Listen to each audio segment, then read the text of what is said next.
안녕하세요. 저는 서울에 혼자 살고 있는 돌싱 30대 남자입니다. 여러분들에겐 첫사랑의 기억이 어떻게 남아있나요? 다시 생각해도 설레고 아련하고 그리운 기억으로 남아있으신가요? 남자는 생각만 해도 설레는 첫사랑을 죽을 때까지 못 잊는다고 하던데 저는 다른 의미로 첫사랑을 죽을 때까지 못 잊을 것 같아요.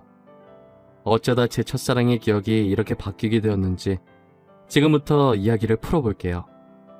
저는 고등학생 때 같은 반이었던 아내를 보고 첫눈에 반해 짝사랑을 해왔었어요. 가슴 간질간질거리는 저의 첫사랑이 그렇게 시작된 것이죠. 아내는 미모가 뛰어나서 전교생에게 정말 인기가 많았어요. 여자들은 아내가 쓰는 물건들을 따라 샀었고 학교에서 인기 좀 있다는 잘생긴 애들도 아내의 뒤를 졸졸 따라다녔었어요. 하지만 저는 잘생긴 것도 아니고 그렇다고 날씬한 것도 아니라서 뒤에서만 아내를 봤었어요. 정말 평균 이하의 외모에 살집도 있는 편이라 제가 봐도 너무 별로더라고요. 늘 그렇게 뒤에서 아내를 지켜보다가 아내가 가는 대학에도 따라 들어가게 됐어요.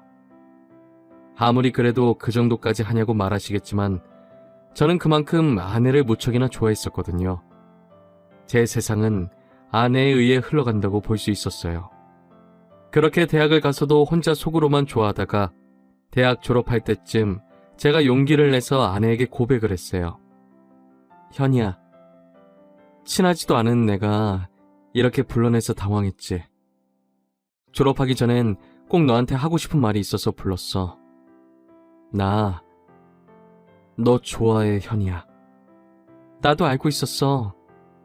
고등학생 때부터 뒤에서 계속 나만 보던데 어떻게 몰라? 다른 애들은 나랑 얘기 못해서 안달이었는데 넌 끝까지 쳐다만 보더라? 아, 알고 있었어? 다른 애들은 다 잘생기고 이쁜데 난 너무 못생겼잖아. 그래서 너한테 말을 걸 용기가 없어서 그냥 뒤에서 쳐다만 봤어. 차라리 말을 걸지 그랬어. 뒤에서 쳐다만 보면 얼마나 무서운 줄 아니? 장난이야. 오히려 다른 애들과는 다르게 특이해서 자꾸 눈길이 가더라고. 아, 그랬어? 그럼 계속 특이한 애로 남게 오늘도 말 걸지 말 걸 그랬나? 나 근데 정말 너 좋아해. 대학까지 따라올 만큼 진짜 진심으로 좋아해. 대학까지 따라온 거야? 내가 뭐라고 이렇게 좋아해 주는 거야? 나 정말 별거 아닌 사람인데. 아니야, 너만 보고 있으면 주변이 환해지고 너가 웃을 때마다 내가 행복해지는걸. 이젠 졸업 앞두고 마지막이라고 생각하고 말한 거야. 부담 가지지 마. 대답 안 해줘도 돼. 왜? 난 대답하고 싶은데. 원래 고백은 대답 들으려고 하는 거 아닌가? 나는 좋아. 우리 한번 만나보자. 아직 어리니까 가볍게 만나보고 아니면 그때 헤어지면 되지. 저는 인생은 믿져봐야 본전이라는 생각에 당연히 차일 것이라고 예상하고 고백한 것인데 예상 밖으로 아내는 활짝 웃으면서 저를 받아주더라고요. 그렇게 저희는 얼떨결에 연애를 하게 되었어요. 남들과 똑같이 데이트도 하고 사랑을 나누었죠. 아내 주변에서는 도대체 저를 왜 만나냐고 했었는데 그냥 웃기만 하더라고요. 저는 이유가 뭐든 지금 아내와 사귀고 있다는 자체가 행복해서 아무런 상관이 없었어요. 그리고 졸업을 하고 저는 운 좋게 대기업에 취업을 하게 되었어요. 아내도 대기업에 계속 이력서를 넣어보는데 서류 전형은 대부분 합격을 하는데 저보다 자격증이 많이 부족해서 그런지 최종 면접에서 항상 떨어지더라고요. 결국은 대기업은 포기하고 중소기업에 취직을 하게 되었죠. 위로가 전혀 안 되겠지만 그래도 아내에게 취직 축하한다고 맛있는 것도 사주고 아내가 평소 갖고 싶어 했던 지갑도 축하 선물로 사줬습니다. 아내는 저의 응원을 받고 힘을 내서 열심히 회사를 다녔어요. 제가 어느 정도 직급이 올라갔을 때 아내에게 결혼을 하자고 했어요. 아내는 망설임도 없이 단칼에 제 청혼을 거절하더라고요. 아직 직장이 변변치 못하다면서 자신이 당당해질 수 있을 때 결혼을 하고 싶다고 했었어요. 아무것도 없는 나랑 결혼하고 싶다고 해줘서 너무 고마운데 아직 내가 직장이 변변치 않아서 지금 결혼하기엔 너한테 너무 미안해. 그럼 내가 싫어서 거절하는 게 아니라 직장 때문에 거절하는 거야? 직장이 무슨 상관이야. 우리 둘이 잘 살면 되는 거지. 그래도 직장이 좋아야 월급도 많이 받고 우리가 걱정 없이 살 거 아니야. 너 월급에 비하면 내 월급은 너무 작잖아. 나는 내가 네 앞에서 당당해질 수 있을 때 결혼하고 싶어.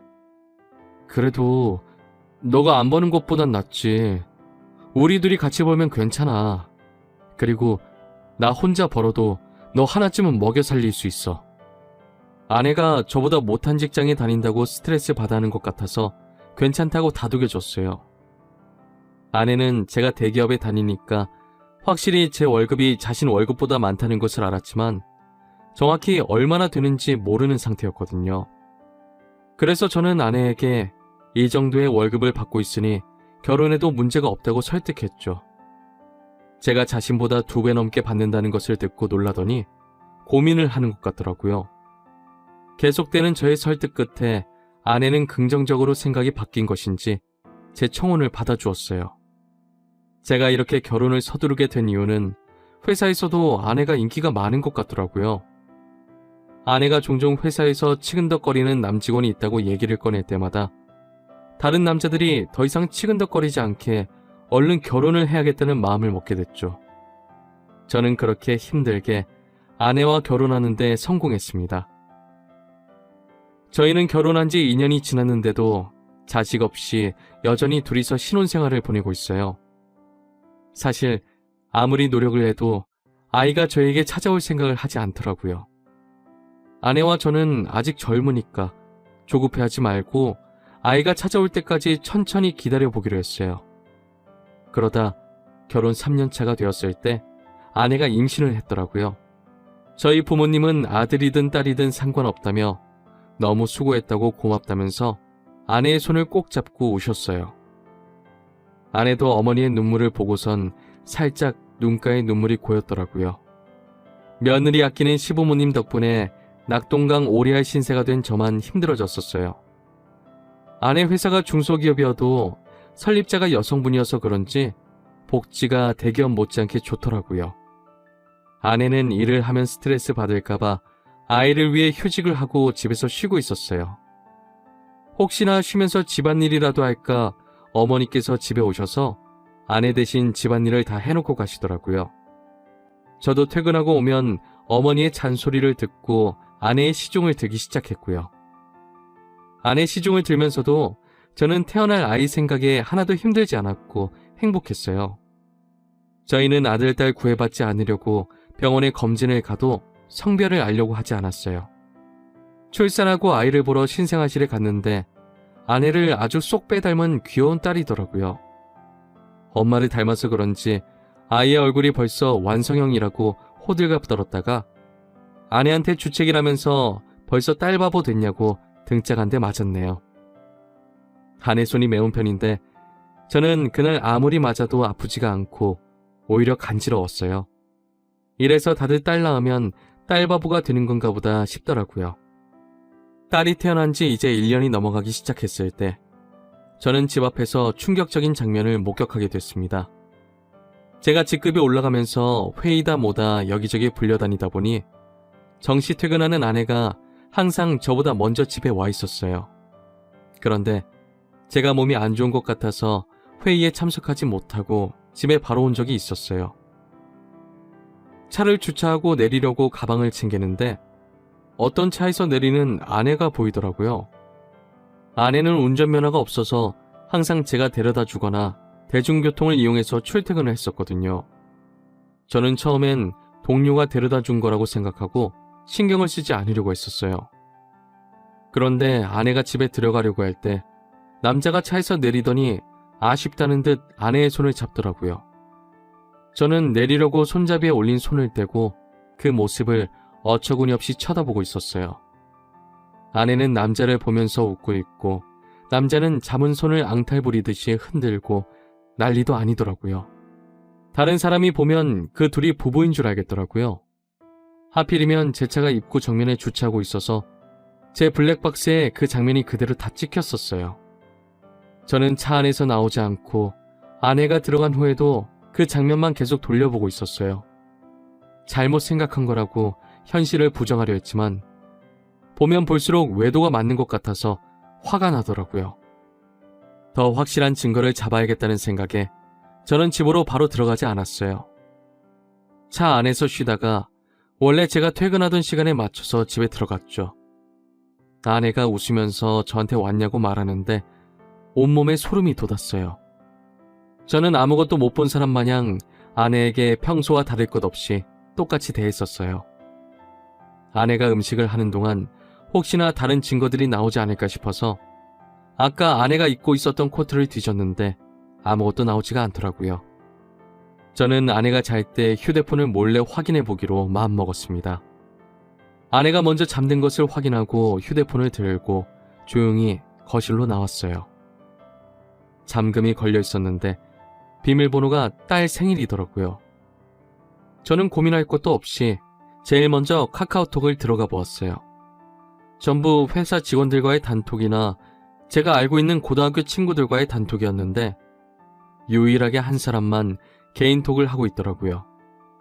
저장명도 심상치 않은 게 제 직감으로는 이 사람이 아까 아내를 데려다 준 사람이라고 생각했죠. 개인톡을 들어가 보니 역시나 제 예감이 딱 들어맞았더라고요. 아내가 저랑 연애했을 때보다 그 사람이랑 더 달달하게 카톡을 주고받았어요. 그런데 두 사람이 사귄 지가 꽤나 오래된 사이였던 것 같았어요. 같이 데이트하면서 찍은 음식 사진에 남자가 살짝 걸려있는 사진들과 대놓고 찍은 커플 사진들도 있길래 모조리 제 휴대폰으로 옮겨놓았어요. 그리고 다음날 아침밥을 먹으면서 아무렇지 않은 표정으로 평소 대화하듯 아내에게 이혼 서류를 준비하라고 했어요. 아내는 잘못 들은 건가 싶은 표정으로 갑자기 무슨 소리냐고 하더라고요. 저는 아무 말 하지 않고 커플 사진을 아내의 폰으로 전송했어요. 방금 내가 당신한테 사진을 하나 보냈는데 그게 우리 이혼 사유야. 그러니까 군말 없이 퇴근하면 이혼 서류 준비하고 당신 짐 싸놓고 있어. 여보, 내가 미안해. 다신 안 그럴게. 잘못했어. 내가 당장 그 남자 정리할게. 우리 딸을 봐서라도 이혼만은 안 돼. 엄마는 아빠 없는 애로 키울 수 없잖아. 안 그래? 그걸 아는 사람이 남편 두고 이렇게 딴 남자를 만나고 있었던 거야? 저번에 친구랑 저녁 먹고 온다고 했던 날도 그 남자랑 먹었더라? 그땐 정말 아무 사이 아니었어. 그날은 둘 다 상사한테 엄청 혼나고 퇴사 고민할 만큼 힘들길래 같이 저녁 먹으면서 하소연하고 헤어진 게 다야. 진짜야. 거짓말 치지 마. 내가 그전 대화까지 안 봤을 것 같아? 내가 사진만 대충 본 줄 아는 거냐고. 대화 내용까지 다 봤는데 왜 거짓말 치는 거야? 나도 모르겠어. 이렇게 거짓말 해서라도 당신 잡고 싶었나 봐. 내가 잘못했어. 나를 욕해도 좋아. 그런데 이혼만은 절대 안 돼, 여보. 그래? 그럼 지금 그놈이랑 당장 헤어져. 그렇지 않으면 난 무슨 짓 할지 몰라. 당신 회사에 불륜 증거 다 뿌리고 이혼할 수도 있어. 아내는 회사에 불륜 사실을 알리겠다고 하니 당장 그 남자에게 전화해서 이별을 통보하더라고요. 그리고 며칠 뒤 아내한테 들은 얘기인데 아내와 헤어지고 그 남자는 이직을 했다더라고요. 어디로 이직했는지는 모르고 남자가 휴대폰 번호를 바꿔버려서 만약에 다시 만나고 싶다고 한들 만날 수 없는 상황이라고 확실히 관계가 끝났다는 것을 말해줬어요. 저는 제가 있는 앞에서 이별을 통보했던 아내라 저 말을 의심조차 하지 않고 믿었던 것 같아요. 조금이라도 의심해보고 제가 직접 알아봤어야 할 내용이었는데 말이에요. 그리고 저희는 다시 예전 신혼 때처럼 관계 회복에 성공했어요. 아내가 미안했는지 그 사건 이후로 제게 과하다시피 너무 잘해주더라고요. 그 행동도 의심해봤어야 했는데 말이에요. 그 사이에 귀여운 딸이 저희에게 한 번 더 찾아왔어요. 이번에도 아내를 쏙 빼닮아 너무 이쁘더라고요. 어쩜 두 딸 모두 좋은 유전자만 받고 태어난 건지 눈에 넣어도 안 아플 지경이었어요. 제가 한동안 딸 보는 재미가 얼마나 쏠쏠했는지 몰라요. 주위 사람들한테 요즘 딸 보는 맛에 산다고 말하고 다닐 정도였어요. 요즘은 아들보다 딸이 더 좋다고 하던데 딸들을 보고 있으니 왜 그런 말을 하는지 알 것 같았어요. 어찌나 애교도 많고 저를 보고 방긋방긋 잘 웃던지 나중에 커서 딸이 결혼한다고 하면 정말 대성통곡할 것 같았어요. 저는 영원히 제 딸들을 옆에 끼고 살 수 있을 줄만 알았어요.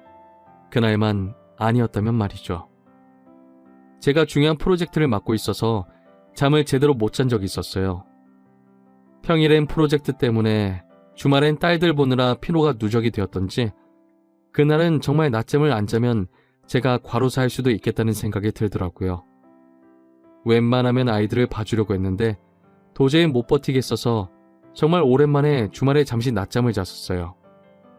그러다 중간에 목이 너무 말라서 잠에서 깨버렸어요. 거실에서 아내가 통화를 하는지 문틈 사이로 아내 목소리가 어렴풋이 들리더라고요. 스피커폰으로 해놓은 건지 간간히 다른 사람 목소리도 들렸었어요. 저는 목이 말라서 아플 지경이길래 물을 마시려고 손잡이에 손을 올렸는데 아내가 하는 말에 문을 열지 못하고 그 자리에서 굳어버렸어요. 오늘 남편 얼굴 보는데 날이 가면 갈수록 더 못생겨지더라. 살만 디룩디룩 쪄서 진짜 얼굴 맞대고 밥 먹기 힘들어. 같은 공간에 있기도 싫어. 그러니까 내가 계속 이혼하라고 했잖아. 언제 이혼할 건데? 이대로 살 생각이야? 도대체 언제까지 이러고 있을 건데? 나 이제 당신 남편이 불쌍해 보일 지경이야. 아니 뭐 아직 애들도 어리고 내 월급으로 애들 키우는 건 힘들잖아. 그렇다고 당신 월급도 많은 게 아니니까 조금만 더 있다가 하려고. 이혼할 생각이 있긴 한 거야? 내가 봤을 땐 당신 남편이 가진 돈 때문에 이혼 안 할 것 같아. 말로만 이혼할 거라고 하고 계속 이런 식이면 나 당신 남편한테 다 말할 거야. 아, 좀 기다려보라고 했잖아. 왜 이렇게 보채는 거야? 매력 떨어지게. 우리 딸 부족함 없이 키워야 하지 않겠어? 그러니까 조금만 참아. 그건 그렇긴 한데 나도 애기들 보고 싶단 말이야. 맨날 사진으로만 보고 나도 실제로 애기들 알아보고 싶어. 근데 지금 자기 애도 아닌데 자기 애라고 믿고 저렇게 좋아 죽는 꼴이 너무 웃겨. 진짜 멍청한 거 아니야? 얼굴이 자기랑 너무 다르잖아. 당신 닮아서 얼마나 이쁜데 자기 애라고 믿지? 얼핏 들었을 때 대화 내용으로 아내가 상간남이랑 통화하고 있었다는 걸 알아차렸어요. 얼굴 얘기하면서 제 험담을 할 때부터 저는 손을 뻗어서 화장대에 있던 제 폰을 들고 아내의 통화 내용을 녹음하기 시작했었어요. 둘이서 오가는 대화들이 정말 갈수록 가관이더라고요. 제 험담은 그럴 수 있다고 생각했는데 이제껏 제 딸이라고 믿었던 애들이 알고 보니 제 딸이 아니라 상간남 딸이라고 하니까 너무 충격적이더라고요. 저는 들고 있던 폰을 바닥에 떨어뜨렸고 그 소리에 아내가 놀랐는지 황급히 전화를 끊더니 방문을 열고 불을 켜더라고요. 불을 켜자마자 바로 앞에 서 있던 저를 발견하고 놀라서 소리를 지르더라고요. 여보, 당신 언제부터 여기 있었어? 혹시 내가 통화하는 거 들은 거야? 어디서부터 들었어? 다 들었어? 너 당장 내 집에서 나가. 더 이상 네 목소리 듣고 싶지 않으니까. 아무 말 하지 말고 지금 조용히 그대로 문 열고 나가. 여보, 이거 오해야. 내 말 좀 들어봐, 어? 당신이 지금 어디서부터 뭘 들었든 다 오해야. 그러니까 이거 드라마 얘기야. 내가 요즘 보는 막장 드라마 있는데 그 얘기하는 거였어. 내가 방금 분명히 당신 목소리 듣고 싶지 않다고 말했을 텐데. 나가. 안 나가? 못 나가겠으면 내가 나가게 만들어줘? 아이들 데리고 당장 나가! 여보, 내가 정말 미안해. 나 여기서 절대 못 나가. 한 발자국도 안 나갈 거야. 여기서 나가면 정말 갈 곳이 없어. 그러니까 제발 한 번만 봐줘. 괜히 입만 아프게 더 말할 필요 없고, 여기 있는 물건들 다 내 돈으로 산 거니까 그대로 두고 귀찮게 짐 쌀 필요 없이 몸만 나가면 되겠네. 아이들 데리고 나가. 내 인내심도 여기까지니까. 아내는 계속 나갈 수 없다면서 제 바지가랑이를 잡고 늘어지더라고요. 저희가 싸우는 소리에 놀란 애들도 울고불고 난리가 났었어요. 제 애가 아니라는 말을 들으니 더 이상 애들이 울든 말든 달래주고 싶지가 않았어요. 아이용품은 저희 집에 둬왔자 필요가 없으니 대충 애들 집만 챙겨서 아내 손에 쥐어줬어요. 아내는 제가 쥐어진 가방을 던지고 못 간다면서 바닥에 들어 눕더라고요. 제가 경찰에 전화하는 신용을 하니 아이들을 데리고 나갔어요. 알고 보니 아내는 전에 저한테 들켰던 그 상간남과 계속 만나고 있었더라고요. 저번에 헤어졌다는 말도 거짓말이었고 이직을 했다는 말도 전부 거짓말이었어요. 그렇게 저를 속이고 둘은 뒤에서 만남을 이어갔던 거예요. 제 자식이라고 믿었던 딸들도 그 남자와 아내 사이에서 낳은 딸들이었던 거죠. 지금까지 저와 자신 사이에 아이를 낳고 싶지 않아서 피임약을 복용하고 있었더라고요. 아내는 상간남이 가진 게 쥐뿔도 없었는데 단지 얼굴 하나만 보고 만난 것이었어요. 저랑은 그저 돈을 많이 버니까 돈 때문에 계속 만나다가 결혼까지 하게 된 것이었죠. 저는 모든 사실을 알고 바로 변호사 선임해서 이혼 소송과 상간남 소송을 했어요. 아내와 상간남은 제게 당장 줄 돈이 없다고 미안하다고 빌더라고요. 여보, 내가 잘못했어. 당신이 이혼하라면 이혼해줄게. 우리 소송까지는 하지 말자, 어? 그래도 같이 살아온 세월이 있는데 합의 이혼으로 끝내면 안 될까? 정말 죄송합니다. 용서받지 못할 짓 한 거 알아요. 그치만 소송만은 하지 말아주세요. 모아둔 돈도 없어서 당장 위자료 줄 돈이 없어요. 이렇게 부탁드립니다. 이렇게 될 거라고 예상을 못했나 봐요. 제가 저번에도 용서하고 넘어가 주니까 이번에도 사과하면 그냥 넘어갈 줄 알았어요? 저 절대 고소 취할 생각 없습니다. 아내가 외도한 게 이번이 처음도 아니고 심지어 똑같은 남자랑 다시 외도를 했는데 저는 너무 괘씸해서 그 둘을 선처해줄 마음이 전혀 없었어요. 결국 둘은 저한테 줄 위자료가 없어서 사채까지 써서 줬더라고요. 매달 정확하게 들어오는 월급 받고 사채를 쓴 모양인데 제가 가만히 있을 리 없었죠. 저는 불륜 증거들을 아내 회사에 뿌리기 시작했어요. 회사 내 커뮤니티에 익명으로 녹음본과 함께 글도 올렸고 팩스로 커플 사진들도 보내고 제가 할 수 있는 건 다 했었어요. 결국 아내와 상간남은 회사에서 질타를 받으며 그대로 쫓겨났습니다. 그리고 현재까지도 빚쟁이들을 피해 도망 다니고 있는 것 같더라고요. 그러게 처음 제가 용서하고 넘어가 줬을 때 정신을 차렸어야 했는데 자기 발등 자기가 찍는 짓을 왜 하나 싶습니다. 저는 정말 죽을 때까지도 이 일을 절대 못 잊을 것 같아요. 다시는 결혼할 생각도 그렇다고 연애를 할 생각도 전혀 없어요. 저는 이렇게 혼자서 걱정 없이 사는 것도 괜찮을 것 같다는 생각을 해요. 오히려 부양할 가족이 없으니 마음이 더 편해졌어요. 저희 어머니는 아직도 집사람이 바람펴서 이혼한 줄 모르고 계세요. 나이도 많으신데 혹시나 충격에 쓰러지실까봐 영원히 제 가슴에만 묻어두려고 합니다. 여러분들은 첫사랑의 기억이 꼭 이쁘게 남아있었으면 좋겠네요. 지금까지 제 이야기 들어주신 모든 분들께 감사합니다. 모두 가족들과 행복하고 따뜻한 겨울 보내시길 바랍니다.